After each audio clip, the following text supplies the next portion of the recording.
صباح الخير، عاملين ايه؟ يا رب تكونوا بخير. اول حاجه الفيديو لو يستاهل لايك حطوا لايك، لو مش هيستاهل لايك ما تحطوش. ده عندنا هنا كيلو وربع اكياس. هنعمل ايه؟ هقول لكم هنعمل ايه بس بالراحه. ده كيس ملح وده كيلو وربع اكياس. عندنا هنا نص رجليها الاول روزماري دي ب 10 جنيه. عندنا 2 كيس كشير، وده باكت خميره 450 جرام، ده جايبينه 65. الاسعار ولعت. عندنا ثاني ده كيلو سكر 37 كيلو كامل. ماشي، عندكم اهي. وجايبين زين زيت، هما جايبين لي ازازه وانا جايبه واحده. حبوبه لتر كامله جبناها ب 55. ماشي، وجايبين كيلو جبنه موتزاريلا، كيلو اللحم دي صفرا 2 ولا 1؟ 2. وهنجيب واحد تاني لسه الراجل لسه عايزين عبيط لسه هيجيب لي ابيض. وجايبين دول 5 طماطم، دول 15 كيلو طماطم. تمام، دول 15 كيلو طماطم. 1 2 3 كل كيس فيه 5 كيلو، ودول 5 كيلو فلفل كل كيس فيه كيلو وربع. تمام. ودول 25 كيلو دقيق، كل كيس فيه 5 كيلو. 1 2 3 4 5 يعني 25 كيلو. هنعمل ايه؟ هنعمل بيتزا. هنعمل ميني بيتزا للكرنفال بتاع العيال في مدارس الاحد. ادعوا لنا بس ان احنا نقدر ان شاء الله نعمل حاجه تشرفنا. فايه الفيديو هيبقى على يومين، احنا لسه مشترين الحاجه دي ولسه هنعجن. يعني هتبداوا معايا نخلص الاول وبعدين نعجن وبعدين ايه نكمل كله مع بعض. يلا بس خلاص كده وقفوا ولا نعمل حاجه. بصوا انتوا زينا نصدقكم. يلا طيب روحي بره، يلا بره. حاجه عندنا دي بس حاجه ما كيفين الوقت مش وقت شتي ما بدي حاجه بره. الصلصه انا بالطماطم نحطها 5 كيلو ولا نوع خلاص. يعني انا 3 كيس من الكيسات كيس اللي احنا جايبينه معايا حد ايه واقف على البوتاجاز.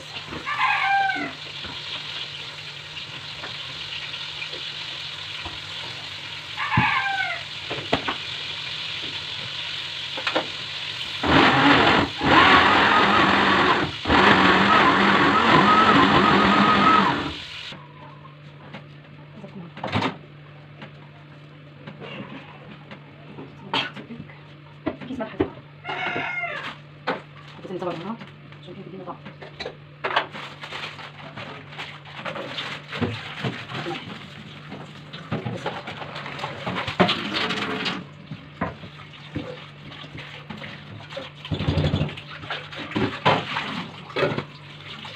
ودي الفلفل غسلناه ونخرطوه منورة. وفي ناس مش راضية تبان بس هنبينوه كمان. هتطلع على صفحة اليوتيوبر الشهير. دول 5 كيلو فاضل كيس وحلل التاني. هعمل اول 5 كيلو واشوف هيطلعوا معايا كام واحدة، وبعد كده اعمل ايه؟ اعمل 15 دول مرة تاني. وبعد كده اغسل الطماطم دي وهنقطعها حتت صغننة. خليكي معايا. الطماطم بس الطماطم دي ونعملها حتت صغيرة. وانا مقطعة الفلفل من امبارح وايه، ونشوف ايه احنا وبنعجن هنحط ايه ضفاف بس كده. ايه شوف الصلصه بقى ما اتسبكت بقت عامله ازاي، بقت زي البرطمانات بالظبط. استنوا بصوا اللون من فوق عامل ازاي. يا لهوي بصوا نطره الاقدام بتاعتها بقت زي بتاعت بره بالظبط. يعني نستخدمها في البيتزا ندهن بيها الوش، لان احنا كنا ناويين نجيب برطمانات جاهزه بس لقيناها غاليه ولقينا الطماطم نزلت يعني رخصت، فقلنا خلاص انا هجيبها. قلت لها خلاص هاتي طماطم وانا ايه هصلصها في البيت. هذه انا عملت الحله كانت مليانه يعني قلت اقل من النص بس عشان احنا كنا حاطين ميه في الخلاط. اهي بصوا القوام بتاعها زي الكاتشب بالظبط. هسيبها تبرد. هسيبها تبرد وبصوا محضرين اللون زهر زبسو. هسيبها تبرد وبعد كده احطها في الثلاجه عشان اشتغل بيها بكره. كل ده وانا بالليل يعني انا لسه ايه هبدا اشتغل بيها الصبح. بس انا بص هعملها من اليمين عشيه كده واخليها اشتغل بيها الصبح على طول. ماشي. يلا بقى ايه بقى رايكم في ديكور المطبخ الجديد؟ شايفين؟ ما تنسوش بقى تحطوا لنا لايك للفيديو واشتراك في القناه. يلا اشوفكم بكره ان شاء الله. نحط الاول سكر. ماشي تمام. كيس كيك شيف هيدينا النفشه نفس النفشه بتاعت اللبن البودر. عايزينها كده نشا ايه. نحط ملح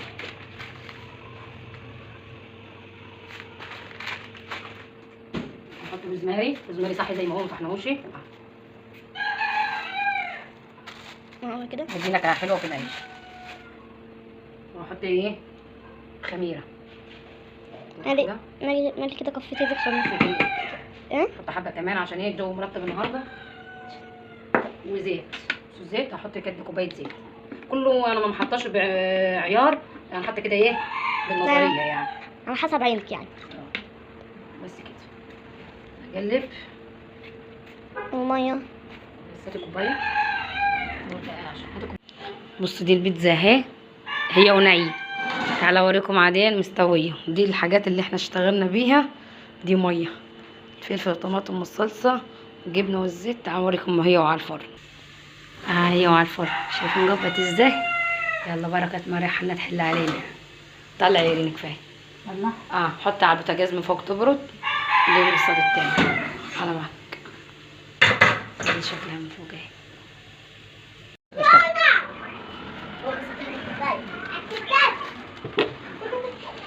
دي النجله التاني. يعني احنا عملنا 10 و10 ولسه في 10 تاني. المره الجايه تزودي ملح، زودي لها ملح بس مش هنزود جو فيها. شباك شباك.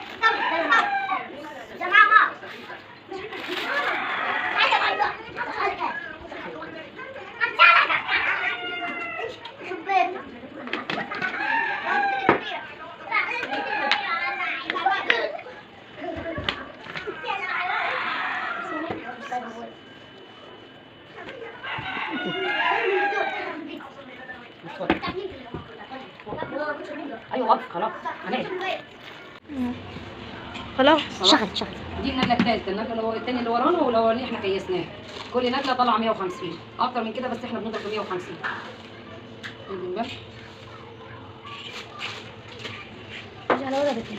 السكر مفيش بيكنج باودر ولا كيك شيف، احنا مش هنحط السكر. هذا الخميره.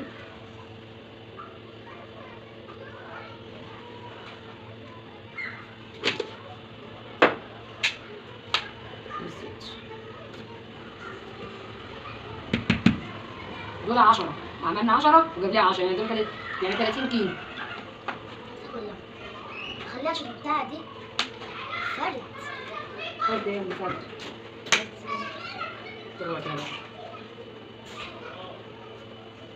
مية سخنة. راكب بيه.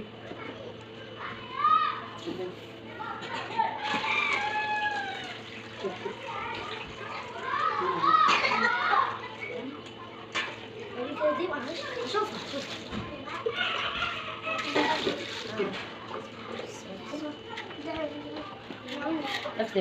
افصل. هو بعدين شايفه فيها ايه لون؟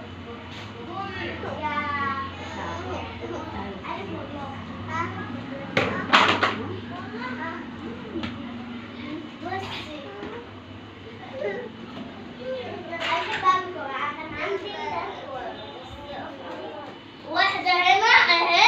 لا دي نار عليها 3 كوع.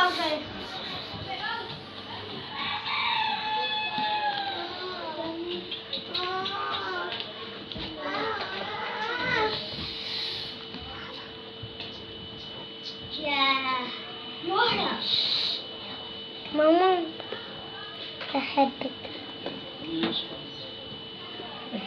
فلوس كبيرة كده فيه. هي أنا نسيت بولي. ولا مالي بس يا مريم. أنا نسيت بولي. كده مش هتتغدي بيه. شوف. أنا بحب الكبسة.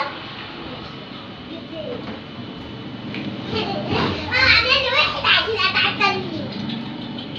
واحد عشان أتعلمني. مش كبير.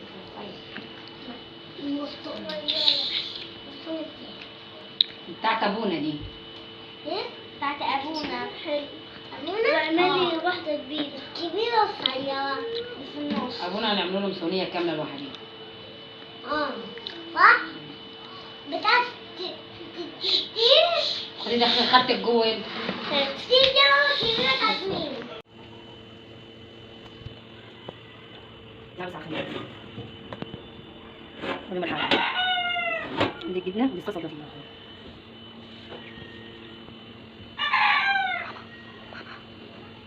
ماما. نعم. بس العيال كلها هتعب بقى. بس كده يا ماما. كله هيعبي. دي النجله الثانيه هنعبيها لغايه ما العيش يخمر الثاني، وبعد كده ايه ان يبرد ونعبيه. بص اللي ده ايوه هنخرط طماطم. بصوا العدد طبعا احنا ما لقيناش مكان نحطوه فرصنا هنا يعني نبص في الكرتون. ايه؟ يكون مصطفى لازم نبص من عشان كبار. ايوه في كبار اولى وثانيه وكيجي. ثواني ثواني مش هحط. ثواني يا مالك ثواني.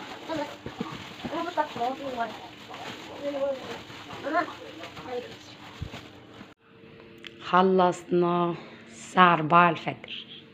أنا كده خلصت وكنست كمان، كنست الأرضية وروقت كده الدنيا هنا.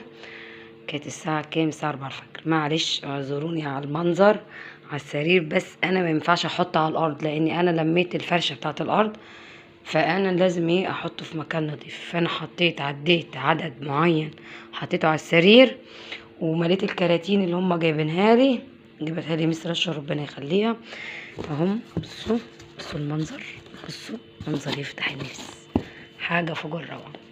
الكرتونه دي حاطه فيها 55 لكي جي 1، وحاطه الاولى وتانية 70.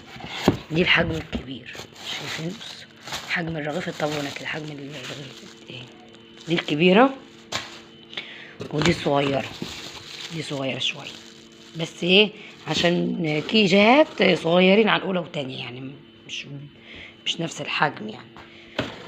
ماشي. وهنا برضو بصوا اهي، وهنا اهو برضو دي 55، ودي حاطة فيها 75، ودي حاطة فيها 50. ماشي 50 وايه اهو. وهنا حاطه 40 الكيجي صغيره شويه، وهنا 120. ما كانش ينفع احط ال 120 في السبت لان كان هيتعجن، وان هو لسه مخبوز النهارده ما كانش ايه هينفع. الاضاءه النور بينور ويطفي، معلش احنا كده خلصنا بس. فايه وده العدد اللي هو العصير ده 120، يعني عدد القطعه ده عدد العصير احنا اللي عملناهم كلهم 444، يعني ممكن نقول 500 الا باللي اكلوه العيال، لاني انا ومريني الصراحه نرجع اليوم كله عجناهم على 3 نجلات. انا اللي عجنت وهي اللي سوت. ما قدرناش نعمل اكل، ما مش فاضيين، لان واحده بتلهم الفرن وواحده بتقطع وبتحشي، فكانوا العيال اللي اكلوا منه.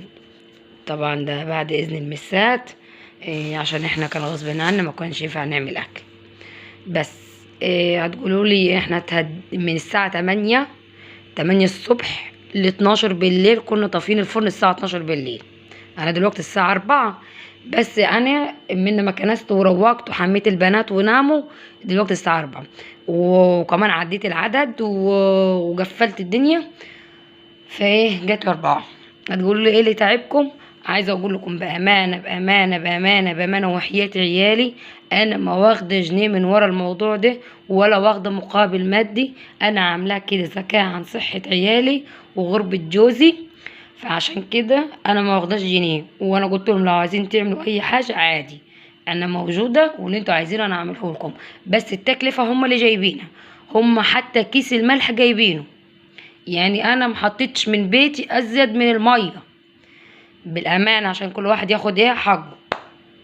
ام يريني كتر خيرها جت ساعدتني، وام كرياكوس يعني اللي قدرت، اللي عندها ساعه فاضيه فيها جت عملت، اللي كيس، اللي لعبه، اللي رص على الفرن شويه ريح ام ريني، اللي قعدت وحشت، اللي قطعت الطماطم، اللي قطعت الفلفل. يعني كل واحد عمل حاجه. اي نعم هي الحاجه مش صعبه، بس ايه بالموده والمحبه مع بعضينا اللمه بتبقى حلوه، يعني نرجع الجو الاسري. ومعلش اعذروني على صوتي ضاع لان العيال كانوا عاملين درمغه في البيت. فكل سنه وانتم طيبين، عقبال كرنفال السنه الجايه ان شاء الله، كرنفال السنه الدراسيه الجديده. ويلا مع الف سلامه، ويا رب يكون الفيديو عجبكم وخفيف على قلبكم، ويا رب تكون القناه تستحق المشاهده وتستحق اللايكات اللي انتم بتحطوها. واشوفكم فيديو جديد، مع السلامه.